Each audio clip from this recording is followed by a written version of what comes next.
एक समय की बात है।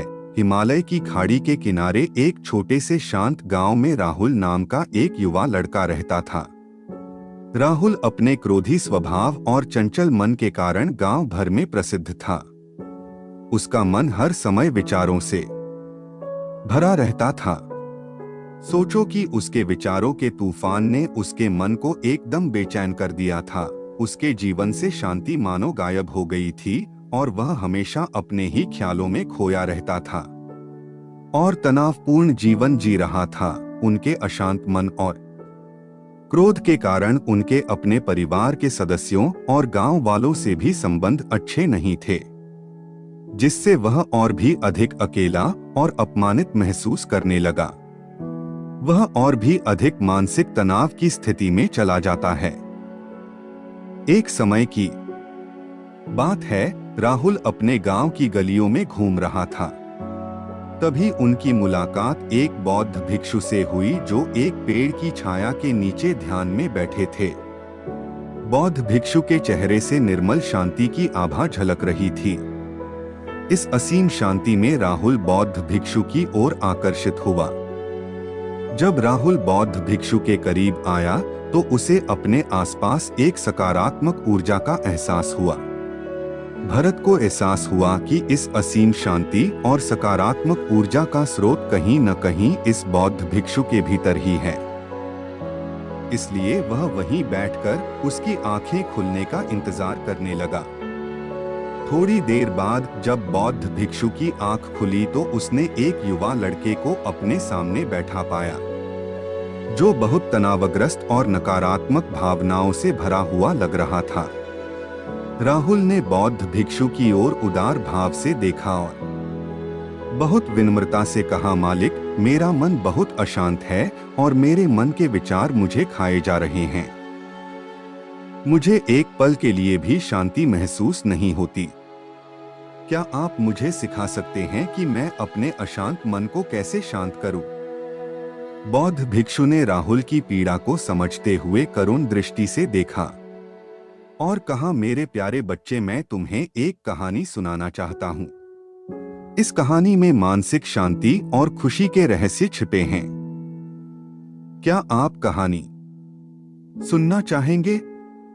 राहुल ने हाँ में सिर हिलाया और पूरी एकाग्रता से कहानी सुनने को तैयार हो गया। उनके अंदर जिज्ञासा चरम पर थी। वो कहानी सुनने को बेताब था। बहुत समय पहले की बात है। एक नगर में शक्ति नाम का एक आदमी रहता था। शक्ति बेहद महत्वाकांक्षी व्यक्ति थे और उन्हें हर काम में लोगों से मदद की जरूरत पड़ती थी। यदि उसे किसी से असफलता और बुराई सुनने को मिलती थी तो वह गहरी चिंता और तनाव में चला जाता था। उनका मानना था कि सफलता और भौतिक शक्तियां वांछित खुशी देंगी, लेकिन वह जितना सफलता और प्रशंसा के पीछे भागता था उतना ही मानसिक तनाव में डूबता जाता था। लेकिन अचानक शक्ति का सामना उस समय के मशहूर बौद्ध भिक्षु से हो गया, जिसका नाम महाकौशल था। महाकौशल अपने शिष्यों को ध्यान की शिक्षा देते थे और वह स्वयं एक बहुत ही ध्यानमग्न और प्रबुद्ध व्यक्ति थे। महाकौशल की अद्भुत एकाग्रता से प्रभावित शक्ति ने उनसे अपने भटकते मन को शांत करने का उपाय जानना चाहा। शक्ति ने कहा कि मेहनत में हमेशा सफलता के पीछे भागता हूँ और लगातार अधिक हासिल करने की कोशिश करते हूँ, फिर भी मुझे कोई क्षणिक संतुष्टि या आत्मसंतुष्टि नहीं मिलती। इस निरंतर बेचैनी के बीच मैं शांति कैसे पा सकता हूँ? बौद्ध भिक्षु ने करुण दृष्टि से उसकी ओर देखा और उत्तर दिया, आपका मन एक अशांत नदी की तरह है जो हमेशा बहती रहती है। आप कभी भी शांत नहीं रह सकते। इसलिए इस अशांत मन को शांत करने के लिए आपको अपने विचारों को बिना किसी रुकावट के जाने देने की कला सीखनी होगी। शक्ति को आश्चर्य हुआ और उसने पूछा कि मैं अपने विचारों को कैसे जाने दूं? आखिर मैं भी तो अपनी इच्छाओं और महत्वाकांक्षाओं से बंधा हुआ हूँ। यह सुनकर बौद्ध भिक्षु मुस्कुरा दिए। बौद्ध भिक्षुक कहा, कल्पना करें कि आपके हाथ में पानी का एक गिलास है। अब आप इसे जितनी देर तक पकड़कर रखेंगे यह उतना ही भारी होता जाएगा, और अगर आप इसे काफी देर तक पकड़े रहेंगे तो आपके हाथ में दर्द होने लगेगा। लेकिन अगर आप उस पकड़ को ढीला कर दें और छोड़ दें तो आपका बोझ खत्म हो जाएगा। राहुल ने पूरी कहानी और उसका संदेश ध्यानपूर्वक सुना।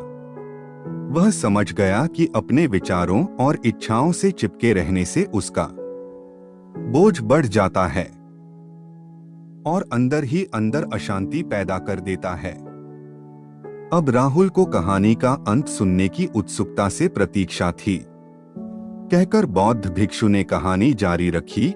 एक बौद्ध भिक्षु की बात मानकर शक्ति ने विचारों को त्यागने का अभ्यास शुरू कर दिया। वह बिना किसी पूर्व निर्णय के अपने विचारों और भावनाओं को आते और जाते देखता था। अब उसने विचारों को पकड़ना बंद कर दिया था। विचार उठते थे और अपने आप चले जाते थे। धीरे धीरे उसे यह एहसास होने लगा कि उसकी इच्छा और भावना ही सभी दुखों का कारण है। जैसे जैसे शक्ति ध्यान में गहरे उतरते गए, उन्होंने पाया कि वर्तमान में जीना ही आंतरिक शांति का एकमात्र स्रोत है। वह खुद को वर्तमान में स्थापित करके अपने मन की निरंतर बकवास से छुटकारा पा सकता था।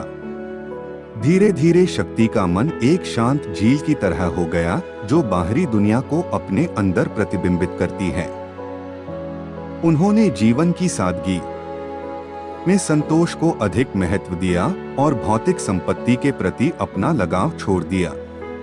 जैसे ही शक्ति में ऐसे बदलाव की खबर लोगों के बीच फैली, दूर दूर से लोग मार्गदर्शन लेने आने लगे। लोगों को विचारों को मुक्त करने की कला सिखाना और उन्हें अपने भीतर शांति खोजने के लिए मार्गदर्शन करना, वह लोगों के बीच शांति और ज्ञान का प्रतीक बन गया। शक्ति और साधु की कहानी समाप्त कर महाकौशल बौद्ध भिक्षु कुछ देर के लिए चुप हो गए ताकि इस कहानी का अर्थ राहुल के मन में अच्छी तरह बैठ जाए।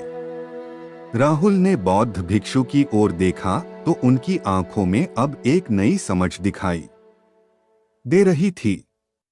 राहुल ने धीरे से कहा कि मुझे इस कहानी में ज्ञान दिखता है, लेकिन मैं इसे अपने जीवन में कैसे लागू करूं? मैं अपने अशांत मन को कैसे शांत कर सकता हूं?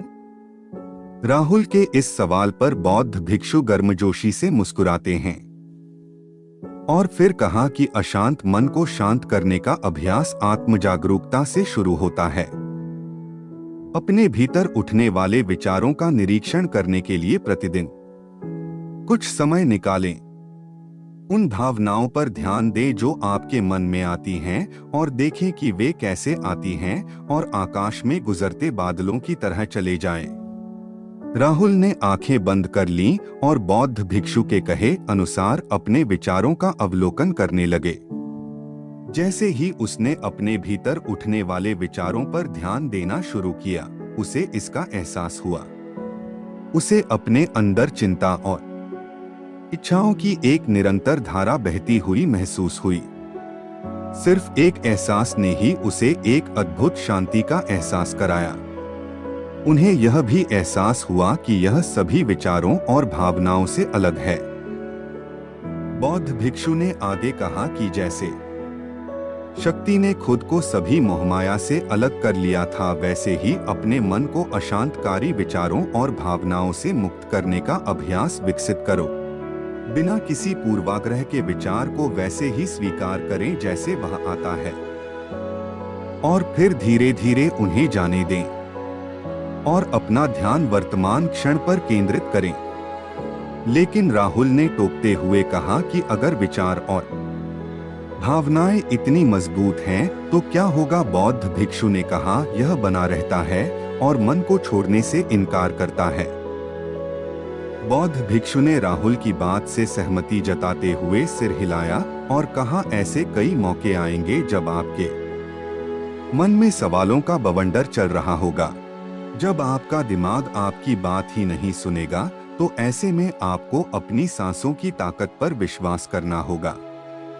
एक बार फिर भिक्षु ने राहुल से कहा अपनी आंखें बंद करो और अपनी सांसों पर ध्यान केंद्रित करने के लिए अपने पेट को ऊपर उठता हुआ और मथता हुआ महसूस करे। बौद्ध भिक्षु ने बताया कि जब भी आपका मन अशांत हो तो तुरंत अपनी सांसों पर लौट आएं। सांस की वाद्य गति आपको तुरंत वर्तमान के चरणों में वापस खींच लेगी और आपको शांति का अनुभव कराएंगी।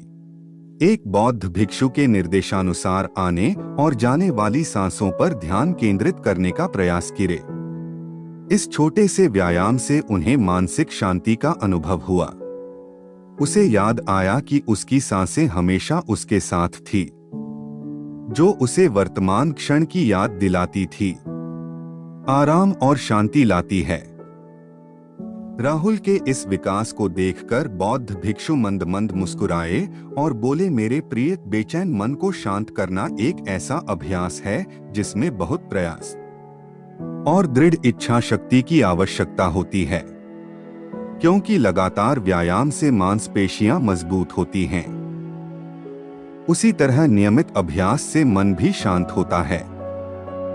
स्वीकृति में सिर हिलाते हुए इस बौद्ध भिक्षु को धन्यवाद देते हुए उन्होंने वादा किया कि आज से वह अपने अशांत मन को शांत कर सकेंगे और अपनी गैर शक्तियों को मुक्त कर सकेंगे। बौद्ध भिक्षु ने राहुल के कंधे पर हाथ रखकर कहा, मुझे आपकी क्षमता पर बहुत भरोसा है और आपको जल्द ही आंतरिक शांति मिलेगी। लेकिन याद रखें कि यह आसान नहीं होगा, लेकिन अगर आप दृढ़ इच्छा शक्ति और खुले दिल से प्रयास करेंगे तो आप निश्चित रूप से वह शांति पा लेंगे जो आपके अंदर है। उस दिन से राहुल अपने अशांत मन को शांत करने का प्रयास करने लगा और हर दिन ध्यान करने के लिए एक अलग समय निर्धारित किया। उसने अपने मन में उठने वाले विचारों को बिना किसी रोक-टोक के जाने दिया और अपनी सांसों के जरिए खुद को वर्तमान में बनाए रखने की कोशिश की। समय के साथ अभ्यास करते हुए राहुल को अपने अंदर शांति का अनुभव हुआ। जैसे जैसे समय बीतता गया, राहुल को ज्ञान और शांति का स्रोत कहा जाने लगा। जैसे जैसे समय बीतता गया, भरत को ज्ञान और शांति का स्रोत कहा जाने लगा। ग्रामीण अपने अशांत मन को शांत करने के लिए राहुल के पास आने लगे। बौद्ध भिक्षुओं के शिक्षक दूसरों की मदद करते समय आत्म जागरूकता की शक्ति साझा करते हैं। बौद्ध भिक्षु आंतरिक शांति पाने की शिक्षा देते हैं। इसके साथ ही उन्होंने अपनी सांसों पर ध्यान देने और अपने विचारों को मुक्त करने की कला भी सिखाई। ऐसे निवासियों का विकास हुआ और उन्हें मन की अमूल्य शांति मिली। बौद्ध भिक्षु की शिक्षाओं और राहुल द्वारा संचालित अभ्यास के माध्यम से विचारों को त्यागने और वर्तमान में जीने की कला दूर दूर तक फैल गई। उन्होंने कई लोगों की जिंदगी बदल दी और जैसे जैसे समय बीतता गया, उनकी जिंदगी और भी बदलती गई। राहुल का शांत प्रभाव उसके गांव की सीमाओं से परे तक फैला हुआ था। आसपास के गांवों और शहरों से लोग राहुल के परिवर्तन की कहानी सुनते थे, उनसे सलाह लेने आते हैं। मन के बोझ तले दबे लोगों के लिए राहुल आशा की किरण बन गया। राहुल की शिक्षाएं केवल ध्यान और प्रवचन तक ही सीमित नहीं थीं, बल्कि वह रोजमर्रा के काम जागरूकता के साथ करने पर ज्यादा जोर देते थे। वह लोगों को अपनी भावनाओं के प्रति जागरूक रहने की याद दिलाते थे। इस बात पर ध्यान दें कि आप दिन भर में क्या करते हैं और अपने आसपास होने वाली घटनाओं पर आप कैसे प्रतिक्रिया करते हैं। हर काम पूरी जागरूकता के साथ करें। जब आप खाएं तो प्रत्येक टुकड़े के स्वाद का आनंद लें। जब आप सूरज की रोशनी के सामने खड़े होते हैं तो उसकी गर्मी महसूस करें। लोग क्या कहते हैं, उसे ध्यान से सुनें और समझें।